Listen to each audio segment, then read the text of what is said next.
Electronic voting machine ने दुनिया भर में इलेक्शंस को कंडक्ट कराने का तरीका बदल दिया है, जिससे वोटिंग प्रोसेस ज़्यादा एफिशिएंट, सिक्योर और स्ट्रीमलाइंड हो गया है। भारत में भी ईवीएम्स ने इलेक्शन का लैंडस्केप काफ़ी बदल दिया है, जिससे इलेक्शन रिजल्ट्स की स्पीड, एक्यूरेसी और ट्रांसपेरेंसी में इम्प्रूवमेंट आई है। यह सिस्टम वोटिंग प्रोसेस को सिंप्लीफाई करता है, ह्यूमन एरर्स को कम करता है और इलेक्टोरल फ्रॉड के चांस को मिनिमाइज करता है। आज की इस वीडियो में हम ईवीएम के बारे में जानेंगे कि यह कैसे काम करती है, ईवीएम की हिस्ट्री, एडवांटेजेस और डिसएडवांटेजेस, और साथ ही जानेंगे भारत के इलेक्शन कॉन्टेक्स्ट में इनका सिग्निफिकेंस। नमस्कार, मैं हूं पुष्पेंद्र और आप देख रहे हैं भारती न्यूज का टेक स्पेशल शो टेक वार्ता।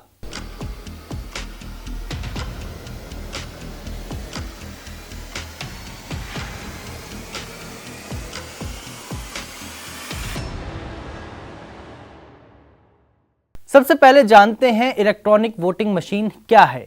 इलेक्ट्रॉनिक वोटिंग मशीन ईवीएम एक डिवाइस है जिसका यूज इलेक्शन के दौरान वोट्स को इलेक्ट्रॉनिक फॉर्मेट में रिकॉर्ड कराने के लिए होता है। Traditional paper based voting system के कंपैरिजन में, जिसमें मैनुअल काउंटिंग की जरूरत होती थी, ईवीएम ऑटोमेटिकली वोट्स को इलेक्ट्रॉनिकली स्टोर करती है, जिससे रिजल्ट्स की काउंटिंग और टेबुलेशन तेजी से होती है। ईवीएम्स को वोटिंग प्रोसेस को सिंप्लीफाई करने के लिए डिजाइन किया गया है, जबकि एक्यूरेसी, सिक्योरिटी और ट्रांसपेरेंसी मेंटेन्ड रहती है। ईवीएम के दो प्राइमरी कंपोनेंट्स होते हैं। पहला है कंट्रोल यूनिट यानी सीयू। यह यूनिट पोलिंग अफसर के द्वारा ऑपरेट की जाती है और पूरी वोटिंग प्रोसेस को कंट्रोल करती है। यह मशीन को एक्टिवेट और डीएक्टिवेट करने के लिए रिस्पॉन्सिबल होती है और यह इंश्योर करती है कि वोट्स करेक्टली कास्ट और रिकॉर्ड हों। दूसरा है बैलेट यूनिट। बैलेट यूनिट वो यूनिट होती है जहां वोटर अपना वोट डालता है। इसमें हर कैंडिडेट या पॉलिटिकल पार्टी के लिए बटन्स होते हैं और वोटर अपने पसंद के कैंडिडेट्स के बटन को प्रेस करके अपना वोट रिकॉर्ड करते हैं। आइए अब समझते हैं भारत में ईवीएम का इतिहास कैसा है। भारत में ईवीएम का यूज 1990 में स्टार्ट किया गया था ताकि इलेक्शन प्रोसेस को मॉडर्नाइज किया जा सके और ऐसे इश्यूज का सॉल्यूशन मिल सके जैसे ballot paper manipulation, voting temperature और वोट काउंटिंग में डिले। ईवीएम का development electronic corporation of India limited यानी ईसीआईएल और भारत इलेक्ट्रॉनिक लिमिटेड यानी बीईएल ने किया, जो दोनों पब्लिक सेक्टर एंटरप्राइजेस हैं। अब समझते हैं भारत में ईवीएम के यूज की टाइमलाइन को। 1982 में भारत में ईवीएम का पहला प्रोटोटाइप डेवलप किया गया और टेस्ट किया गया। इसके बाद 1990 में लोकल इलेक्शंस में पहली बार ईवीएम का एक्सपेरिमेंट किया गया। इसके बाद 1998 में इलेक्शन कमीशन ऑफ इंडिया यानी ईसीआई ने मध्य प्रदेश, राजस्थान और दिल्ली में ईवीएम का पहला नेशन वाइड ट्रायल कंडक्ट किया। इसके बाद सन 2000 में लोकसभा इलेक्शन में ईवीएम का यूज किया गया, जो उनके वाइड स्प्रेड एडॉप्शन की शुरुआत थी। इसके बाद 2009 तक ईवीएम को नेशनल और स्टेट इलेक्शंस में फुल इंटीग्रेशन मिल गया था। आइए अब जान लेते हैं ईवीएम कैसे काम करती है। ईवीएम का काम करना रिलेटिवली सिंपल है, लेकिन इसमें कुछ सिक्योरिटी मेजर्स होते हैं जो वोटिंग प्रोसेस की इंटेग्रिटी को इंश्योर करते हैं। वोटिंग की प्रोसेस में पहला स्टेप है रजिस्ट्रेशन का। जब वोटर पोलिंग स्टेशन पर पहुंचता है तो वो अपनी voter identification card polling officer को दिखाता है और वोटर की आइडेंटिटी वेरीफाई होती है और उससे वोट देने की परमिशन मिलती है। इसके बाद स्टेप 2 में है voting process. Voter voting booth पर जाता है जहां बैलेट यूनिट रखी होती है। बैलेट यूनिट में हर कैंडिडेट या पार्टी के लिए बटन्स होते हैं। हर बटन एक स्पेसिफिक कैंडिडेट या पार्टी से लिंक्ड होता है और वोटर अपने पसंद के कैंडिडेट के बटन को प्रेस करके वोट डालते हैं।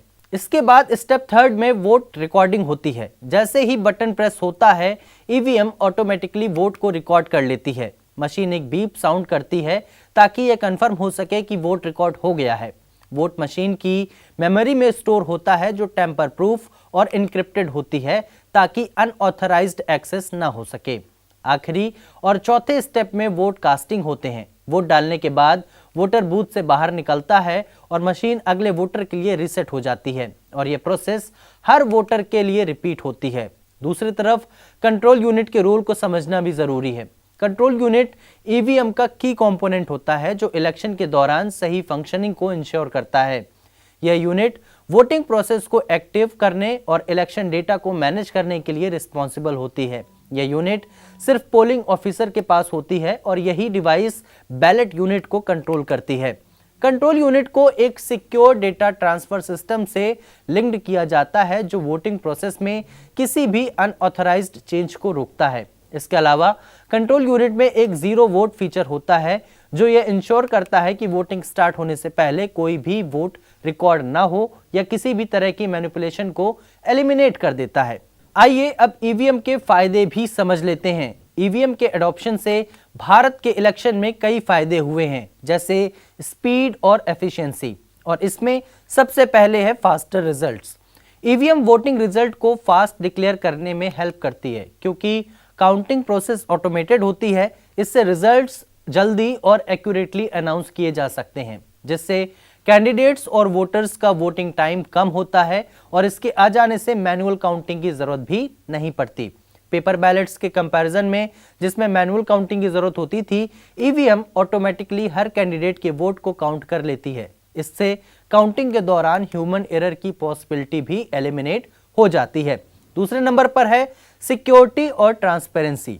ईवीएम को कई सिक्योरिटी फीचर्स के साथ डिजाइन किया गया है जो टैंपरिंग को रोकता है और यह इंश्योर करता है कि रिकॉर्डेड वोटर्स एक्यूरेट हों। इंक्रिप्शन और टेम्पर प्रूफ मेमोरी किसी भी अनऑथराइज्ड डेटा मैनिपुलेशन को रोकता है। इसके अलावा ईवीएम इलेक्शन प्रोसेस में ट्रांसपेरेंसी इंश्योर करता है। टेम्पर प्रूफ मेमोरी वोट्स को इस तरीके से स्टोर करती है कि इलेक्शन के बाद उन्हें चेंज नहीं किया जा सकता, जो यह कंफर्म करता है कि वोट लॉस्ट या ऑल्टर्ड नहीं होगा। तीसरे नंबर पर है कॉस्ट इफेक्टिव। पेपर बैलेट्स को यूज करने में काफी रिसोर्सेज लगते हैं, जैसे पेपर, ट्रांसपोर्टेशन और काउंटिंग के लिए ह्यूमन रिसोर्स। ईवीएम इन एक्सपेंसेस को ऑटोमेट करके और वोट काउंटिंग के लिए लोगों की जरूरत को कम करके काफी कॉस्ट को एलिमिनेट कर देती है। चौथे नंबर पर है इसका एनवायरमेंट फ्रेंडली होना, क्योंकि ईवीएम पेपर बैलेट्स पर डिपेंड नहीं होती। इससे पेपर कंजप्शन और वेस्ट काफी कम होता है, जो इसे एनवायरमेंट फ्रेंडली भी बनाता है। अब बात कर लेते हैं ईवीएम के चैलेंजेस और कंट्रोवर्सीज की भी, क्योंकि ये बहुत ज्यादा जरूरी हो जाता है। ईवीएम्स के कई फायदे हैं, लेकिन उसके साथ ही कुछ नुकसान भी हैं और कुछ कंट्रोवर्सीज भी हैं, खासकर कि सिक्योरिटी और रिलायबिलिटी के रिगार्डिंग। ईवीएम में बहुत बार मैनिपुलेशन के एलिगेशंस लग चुके हैं। कुछ पॉलिटिकल पार्टीज और ग्रुप्स ने यह कंसर्न रेज किया है कि ईवीएम को हैक किया जा सकता है और इन्हें टैंपर भी किया जा सकता है, जो अल्टीमेटली इलेक्शंस के रिजल्ट को इन्फ्लुएंस कर सकता है। लेकिन इलेक्शन कमीशन ऑफ इंडिया ने हमेशा इन एलिगेशंस को डिनाई किया है, यह कहकर कि मशीन बहुत ज़्यादा सिक्योर और टैंपर प्रूफ होती हैं। और ईवीएम मैनिपुलेशन के कंसर्न को दूर करने के लिए इलेक्शन कमीशन ने वीवीपैट सिस्टम इंट्रोड्यूस किया, जो पेपर स्लिप जिससे वोटर अपना वोट वेरीफाई कर सकते हैं। यह एडिशनल ट्रांसपेरेंसी का लेयर प्रोवाइड कराता है। इस लिस्ट में दूसरे नंबर पर है टेक्निकल फेल्योर। कुछ इलेक्शंस में ईवीएम की मैलफंक्शनिंग या फेल्योर देखा गया है। यह इंसिडेंट रेयर होते हैं, लेकिन इनसे वोटिंग प्रोसेस में डिले हो सकता है और यहां पर मशीन की रिलायबिलिटी पर सवाल खड़े होते हैं। तीसरे नंबर पर आता है लैक ऑफ पब्लिक ट्रस्ट। कुछ लोग ईवीएम की रिलायबिलिटी पर अविश्वासी होते हैं, खासकर पॉलिटिकल डिस्प्यूट्स के बाद। यह ट्रस्ट की कमी इलेक्शन रिजल्ट की क्रेडिबिलिटी को अंडरमाइन कर सकती है और वोटर्स में डिससैटिस्फैक्शन क्रिएट करती है। और सबसे अंत में आता है जागरूकता। कुछ रूरल एरियाज में वोटर्स ईवीएम के वर्किंग से फैमिलियर नहीं होते, जिससे कंफ्यूजन या वोटिंग एरर्स हो सकते हैं और इस समस्या के समाधान के लिए अवेयरनेस प्रोग्राम और वोटर्स एजुकेशन कैंपेन की जरूरत है। तो दोस्तों, इलेक्ट्रॉनिक वोटिंग मशीन यानी ईवीएम ने भारत में इलेक्शन प्रोसेस को मॉडर्नाइज करने में इंपॉर्टेंट रोल प्ले किया है, जो स्पीड, एफिशिएंसी, सिक्योरिटी और ट्रांसपेरेंसी के टर्म्स में कई फायदे समझ में आते हैं। जबकि मैनिपुलेशन कंसर्न और टेक्निकल फेल्योर जैसे चैलेंजेस अभी भी हैं, ओवरऑल इम्पैक्ट काफ़ी पॉजिटिव रहा है, जो भारत के इलेक्शंस को और ज़्यादा रोबस्ट बनाता है। Voter verified paper audit trials यानी वीवीपैट जैसे इंप्रूवमेंट से ईवीएम सिस्टम में कंटिन्यूअस इंप्रूवमेंट हो रही हैं, जो चैलेंजेस को टैकल करते हैं और पब्लिक कॉन्फिडेंस को बढ़ाते हैं। भारत की डेमोक्रेसी को एम्पावर करने में ईवीएम का रोल अब जरूरी हो गया है और भविष्य में टेक्नोलॉजिकल एडवांसमेंट से यह सिस्टम और भी सिक्योर और यूजर फ्रेंडली हो सकता है।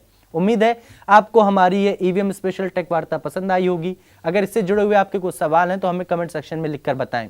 फिर मुलाकात होगी अगले बुधवार दोपहर 3 बजे एक नई टेक वार्ता के साथ। धन्यवाद।